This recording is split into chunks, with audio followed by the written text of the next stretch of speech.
Hello, I am Dylan Philippi and I'm a part of this discussion. I'm Christian Velasquez and I'm part of this discussion. I'm John Clay and I'm part of this discussion.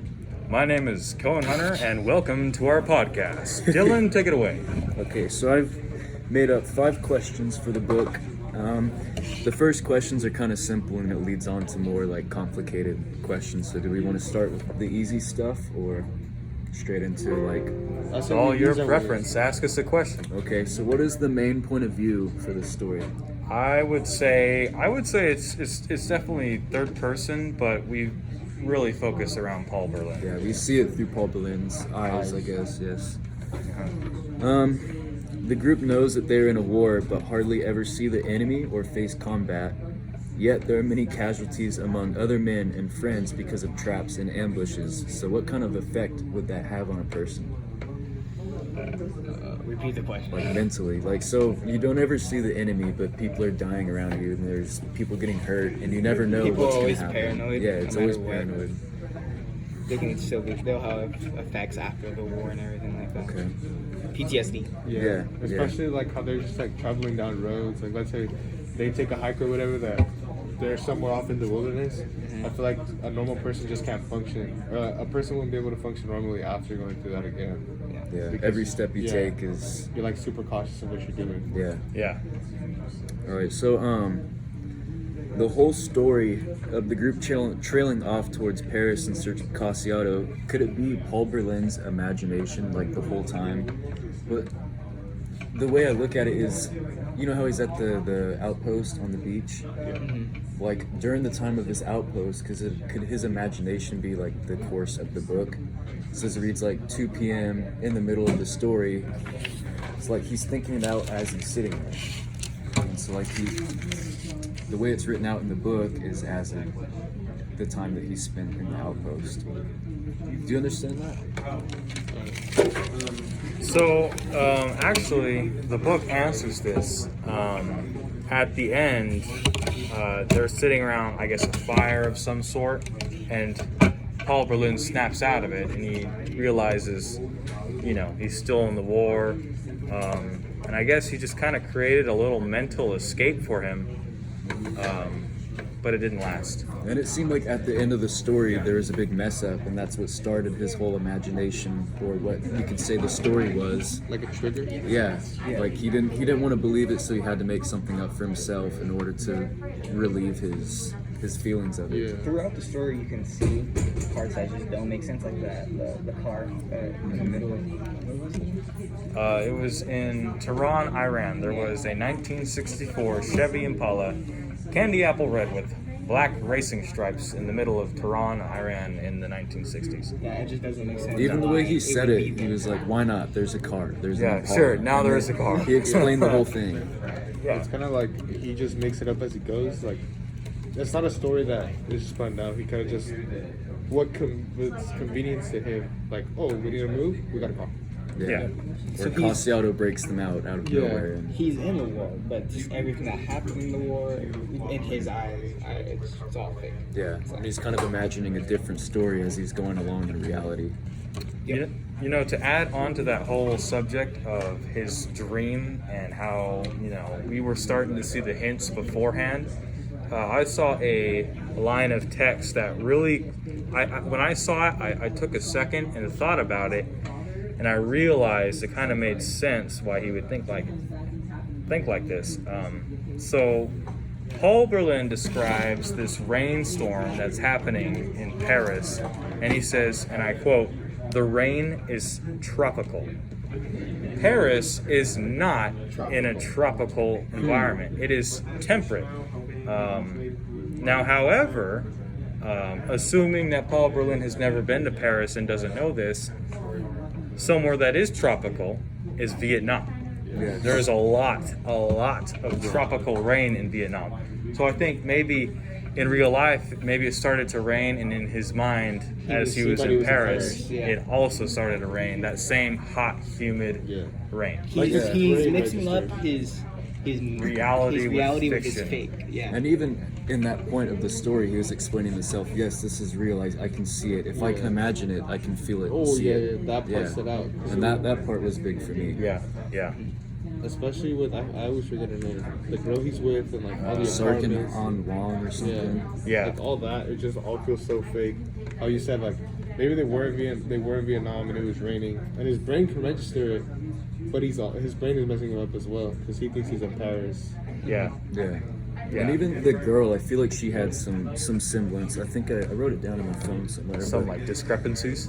yeah, like she's a part of his imagination, but like she's also the thing that he dreams of, like kind of his dream girlfriend, and it happens out of nowhere, and then things keep leading on, and she's like they're connected in a way. But then what was interesting is at the end he even imagined her abandoning him, Yeah. and so that was weird. And I think it was even I don't know if it was Paul Berlin.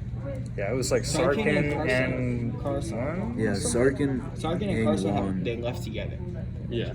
Yeah. her and the lieutenant. Which is also strange because I remember immediately after in that passage they show back up. Yeah. Yeah. Yeah.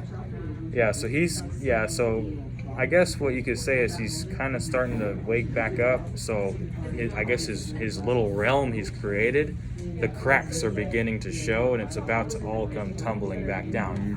And then he's forced back into this reality he's trying to escape. To escape. horrible, Because war-torn he reality. was saying like yeah, let's go to Paris, or the girl was saying let's go to Paris, but he even said like I just want to go home, I just want to lay in my bed.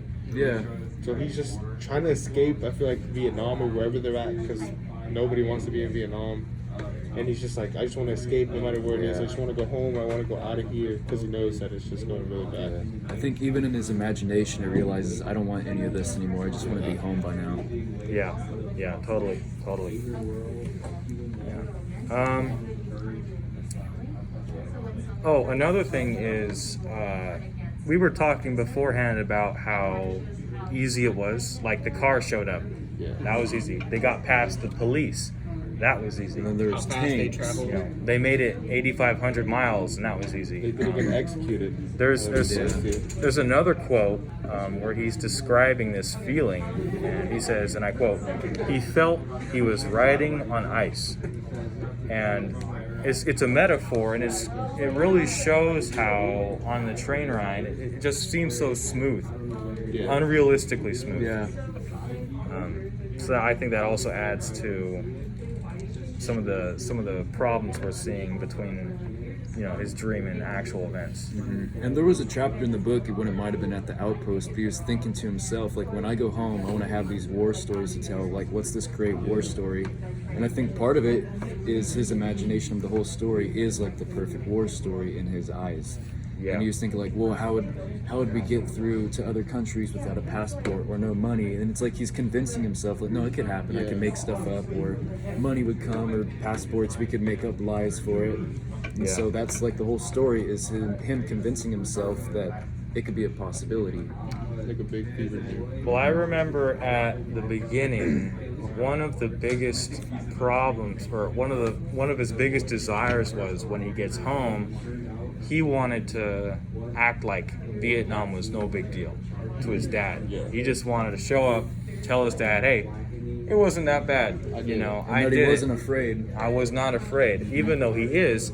And so maybe he created this giant story, this elaborate giant story in his head to prove that he's not afraid, even though he is. Yeah. It even seems like he did that because he wanted like kind of validation from his dad in a point. Yeah. Because it was him that they didn't answer the phone on him, correct? Yeah. They didn't answer the phone on him. So I don't know. That could it could be off like sidetracked, but like I just feel like things weren't good at home, and he just wanted to like make them proud in a way. Yeah.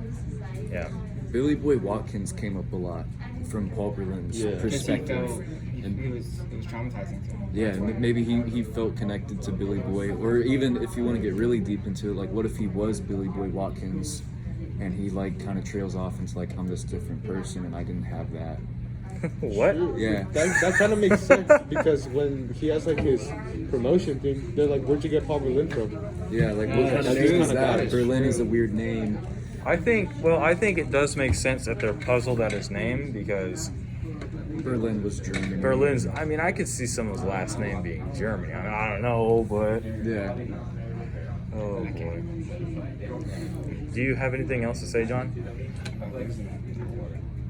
Okay. How long is this discussion supposed to be? I don't know. We just reached the 10-minute mark. Already? Well, let's see. What else do I have? I was thinking that it suggested that Berlin accidentally killed Cacciato. You guys remember that part? Yeah. Like at the In end of the last story? pages of Yeah. the Yeah. novel, they were talking about how I missed that. Paul Berlin, because they were supposed to arrest Cacciato in Vietnam. Yeah. But then it kind of suggests that maybe that Paul Berlin actually killed His Cacciato. gun goes off and he can't control it, and Yeah. he gets the biles or whatever Doc calls it. Yeah. I missed it. Yeah. And then I think that picked could also up. be like the spark of what started the whole story. Because right after he killed him, they went to the outpost. And so Maybe that whole he night, was the so- outpost, he's like, "Oh yeah, this is what happened. I didn't kill him. He actually ran off to Paris, and he's gonna Maybe make he it." was so It's a traumatized for possibility. accidentally killing Yeah. Cacciato that he made up a false reality that might have triggered his whole. So in his mind, to cope with accidentally killing Cacciato, he just made up a story that Cacciato went to Paris. made up that he went, kind of like saying with an animal, he went off to pasture. Yep. Yeah. Okay. And I You think it didn't guilts see him that? even more because he I mentions. don't believe I did. And towards the end, too, it even talks about, I think it was him that said it too, like, oh, we're still going after Cacciato. And someone tells him, like, you're still on that, like, implying that they're still not going after Cacciato. Yeah, they're not, but in his mind they are. Yeah, because like how you guys said, like, it's a false reality that he's trying to build to save himself. From the guilt. Yeah, from the guilt Yeah, that he killed Cacciato. Yeah, he killed Cacciato, Because they have his dog tags, they have everything that belonged to him, but no Cacciato. but no Cacciato. Okay, now I understand it. Yeah, I was a little bit confused at that last passage. Yeah. That's just what I think. Okay, well, that's an interesting theory. I really hope she can hear us. I know. That would suck if we get done with this and it's all. Or his microphone is off the whole time. Yeah. Permission was disabled for the microphone. Oh boy. Any other thoughts you guys have? Well, I think it's. Let's see here. What about the whole promotion thing? The promotion. What about it? Like, why do you think it was put in the story? Like, or do you think it was His just, promotion? Yeah, because it kind of just came out of nowhere. Like, it was Spec like, 4. Yeah. It was always weird how Sarkinon wanted to call him Spec, Spec 4. 4. Like that. Yeah. and everybody else called him Paul Berlin. Yeah. Maybe he included that in there to show that he was proud of his title Oh yeah. as Spec 4, so that's the whole reason why he calls him Spec 4, because he would rather be this decorated war hero than Rather than little Paul old Berlin. Paul Berlin. Yeah. Yeah, that's true. And he mentioned to it before. He's like, "Oh, you like my name? You like Spec 4? It's a good name. It shows. It shows Also, title." Dylan, you have like a dog hair on your cheek. Nope. There you go. There it goes. Yeah, Alright. you have like a dog or something. Yes. Oh, well. Too. We're in the middle of Thank you. discussion. Okay. Doesn't mean the dog here. I don't know. I noticed it. I couldn't just not say anything. Yeah. It's rude not to. Any last minute thoughts? I don't. So what would you guys rate the book? Honestly, What would you rate it? I liked it. I thought it was a little weird at times. I thought, it was exactly like we said, exactly like a fever dream, and it was hard to understand. Because Because the story just did not make You're sense. reading a story from third-person perspective about someone's dream, so Yeah. it's just a It just little made bit it I feel mixed like up. it was kind of hard to read the conflict at times, like what's Yeah. actually going on and what needs to be fixed or dealt with. but I think that's what made the book good because it kind of kept you on your It was- toes and Yeah. you Well- had to remember. Yeah, you have. Maybe that's what he intended, because it is a daydream. Yeah. Yeah. So all the details are kind of fuzzy. And he does leave it into our hands because right now we're discussing all these different theories because we really never got a clear answer of what happened Yeah. with Cacciato, what happened with Paul Berlin. Yeah. So it's just kind of leading us into thinking what we want to believe. With Yeah. our own Yeah. imagination. Yeah. So I think that's what made the book good. I don't think I was here last time, but I want to talk about. Do you guys remember that passage where Paul Berlin gets drunk in Iran, and they're all like walking around? I felt like the author was writing drunk to show. Really? Yeah. To show like real. Yeah. Like it just like everything was just kind of garbled and stuff, and it was interesting. I thought that was really cool. Like I didn't even think you could do that. Like write Yeah. drunk, Yeah. kind of like fighting drunk. Yeah. You look hammered, and then you come out of nowhere with a little 1-2. Yeah. And like out of 10, what would you guys rate the book? I'd I give it would like an rate 8. it an 8. An 8, huh? 8, Yeah. maybe an 8.5. Yeah, Honestly, when I 8.5. first started reading the book, I didn't really like it. Me neither. Honestly, I thought it was kind of boring, but the more I read it, the more I started to enjoy it. I would give it And a then with 7. all the theories that we came up with, it makes the book interesting. So, Yeah, I would think it's a 7 out of, well, maybe a 6 out of 10, and this is why. So I understand that it's like a dream, and I guess what I didn't like about it is I felt like the first half was so in depth, and then as soon as they got past Delhi, everything kind of flew by your face. True. Yeah, it's It like would the happen author in rushed like through it at one that chapter. Yeah, it was just like a downward hill. Or maybe he intended I was that. thinking that maybe he did it on purpose. Because I mean, maybe I don't know. Maybe his time was running out in real life, so he just started to gloss over everything. Yeah. Or it's up to you to make the rest of the story what you want it to be. Yeah, As yeah. Paul Berlin did. Because it literally just goes from. I think they go from Tehran, Iran, and then they immediately skip to. I forget the place, but it's in Turkey. Oh yeah. Yeah. So they skip all that, and then they skip pretty much all of Europe, and then they just end up in Paris. Well, what really puzzled me was Stink Harris jumping off the boat. Like, what? Yeah. That didn't really... Yeah, that didn't make sense at all. He was just gone at that point. You never even heard of him again. Maybe Paul Berlin was annoyed at Stink, and he just decided you're off with this train. You're gone. It was like, Goodbye. Fever dream. Yeah, he could just do whatever he wants. Yeah. And then Oscar became very, like, narcissistic and being a leader. Like, Yeah, he all of a was- sudden he turned into like this tyrannical squad leader. Almost like a Yeah. dictator in a way. Yeah, it's like Yeah. almost killed friggin' Paul Berlin. telling his men that they're no good and telling Yeah. Paul Berlin to go home. It was weird. Yeah, it was really weird. That's why even when the lieutenant was like, I'm not even the leader anymore. I can't lead. That's Oscar. So you Maybe that's what Paul Berlin was thinking in his mind. Maybe he would rather have Oscar be a really strong leader. Then lieutenant. I don't know. Lieutenant Corson, yeah, because it mentioned like he never even led from the Corson start. never, from the beginning of the useless. novel, He was just never let things really play leading. out. He's just kind of there. Yeah, he was just kind of there. The guys would kind of make the decisions for him, and he'd just say, "Yeah, that sounds good to me." Especially because he was always like sick or there was always something wrong with him. Dysentery. Yeah. He Dysentery. was just dead weight moving around. What even is dysentery? I don't know. Oh, Let's look it up. Is that what it And then is? you just keep on constantly going. It's a type of gastro and oh, now there's an ad. Gastroenteritis that results in bloody diarrhea. Yeah, see, it's a All right. Well, that's unfortunate. Poor Lieutenant Corson. Anyways. But it says the duration is less than a week. I mean, Oh, he had really? it like throughout the whole book, right? Yeah. That just could have been part of this fever dream, That maybe that's another discrepancy.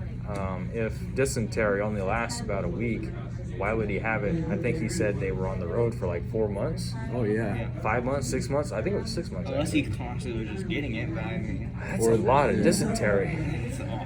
I think that's just one of the flaws of his imaginary. Yeah. It's That's just that's another proof that it is imagination. flaw. Yeah, another hint I guess he threw at us to take everything with a grain of salt. Like one of my favorite things about the book was like the details of all the characters. I really liked like how each character had their own unique personality. Like Doc was the smart, very realistic person. He would argue with others, and that's what I liked about the book. But otherwise, I would have liked a stronger conflict. Yeah. Yeah, they didn't really have a crazy conflict. Yeah, maybe that's what it's missing. It just really jumped, really. It was. I mean, I feel like going after Cacciato was it was just easy.